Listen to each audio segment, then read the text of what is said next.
హైదరాబాద్ ను తానే అభివృద్ధి చేశానని చెప్పుకుంటున్న టీడీపీ అధినేత చంద్రబాబుపై తీవ్రంగా మండిపడ్డారు వైఎస్ విజయమ్మ. 2-3 బిల్డింగ్లు కట్టి అభివృద్ధి చేశామని చెప్పుకుంటే ఎలా అని ప్రశ్నించారు. చంద్రబాబు హయాంలో సాఫ్ట్వేర్ ఎగుమతులు 9% ఉంటే వైఎస్ఆర్ హయాంలో 14% ఉండేవన్నారు. ఎన్నికల ప్రచారంలో భాగంగా వైఎస్ఆర్ జిల్లా ప్రొద్దుటూరులో వైఎస్ విజయమ్మ ప్రసంగించారు.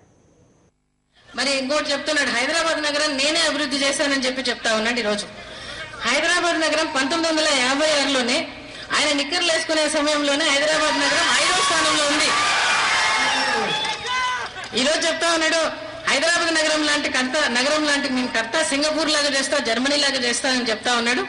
పీవీ ఎక్స్ప్రెస్ హైవే, మరి అదే విధంగా ఔటర్ రింగ్ రోడ్డు, ఎయిర్పోర్టు నేను కట్టానని చెప్తా ఉన్నాడు. ఇవాళ ఆ 3 కూడా రాజశేఖర రెడ్డి గారి హయాంలో రాజశేఖర రెడ్డి గారు కట్టారు. వినేవాళ్ళుంటే చార్మినార్ నేనే కట్టినానని చెప్పగలడు, మరి హుస్సేన్ సాగర్ కూడా నేనే కట్టినానని చెప్పగలడు చంద్రబాబు నాయుడు గారు. ఐటీ రంగాన్ని, ఐటీ హబ్ నేనే తీసుకొచ్చానని చెప్తా ఉన్నాడు.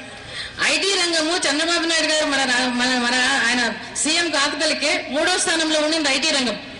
అటువంటిది ఈ రోజు చంద్రబాబు నాయుడు గారి హయాంలో 5వ స్థానానికి పోయింది.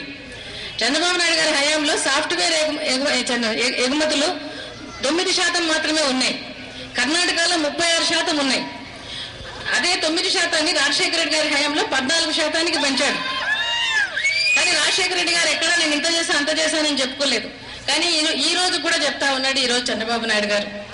మరి ఈరోజు హైటెక్ సిటీ నేనే కట్టానని చెప్తా ఉన్నాడు. హైటెక్ సిటీ 2 బిల్డింగ్లు కట్టి 2 ఫ్లైఓవర్లు కట్టాడు. ఆ 2 ఫ్లైఓవర్లు కూడా సెక్రటేరియట్ దగ్గర ఒక ఫ్లైఓవర్ ఎక్కడ కంప్లీట్ చేయాలన్నా కూడా తెలియలేదు ఆయన, మధ్యలోనే ఆపేశాడు. రాజశేఖర రెడ్డి గారు 14 ఫ్లైఓవర్లు కట్టాడు. మరి ఈరోజు ఆ హైటెక్ సిటీని భూతత్వంలో చూపించి ప్రపంచ బ్యాంకు మీద మోకరిల్లి 55,000 కోట్ల రూపాయలు మన రాష్ట్రానికి తీసుకొచ్చి మన మీద అప్పుల భారం మోపాడు చంద్రబాబు నాయుడు గారు. అంతకంటే ఆయన చేసింది ఏమీ లేదని కూడా మీకు అందరికీ చెప్తా ఉన్నాయి ఇవాళ.